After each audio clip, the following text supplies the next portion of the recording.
જય જવાન જય કિસાન. ભારતીય કિસાન સંઘ પ્રમુખ બાબુભાઈ અર્જુનભાઈ મકવાણા.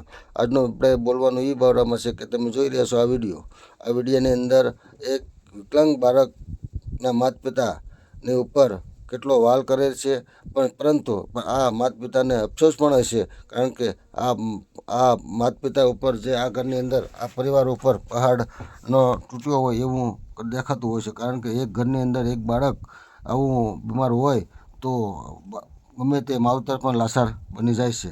આ લાચાર માવતરને જોઈને તમે આમાં કાંઈક પણ અધિકારીઓને મારી વિનંતી છે, જે ખોટું કરતા હોય એ પાસે શીખજો, કારણ કે આ ભાઈથી ગમે એ ભૂલ થઈ હોય છે અને ભૂલનું પરિણામ આ બાળક ભોગવી રહ્યું છે. કારણ કે હકીકત છે કે દીકરાનું લેવું બાપનું દેવું દીકરો ભરતો હોય છે, અને બાપના કર્મ પણ દીકરાને ભોગવવા પડતા હોય છે. આ દુનિયામાં આજે અહીં ભોગવવાનું છે અને અહીં જોવાનું છે. આપણી નજર સામે જ આપણે જે પણ કરશું તે જોવું પડશે. જય હિન્દ, જય ભારત.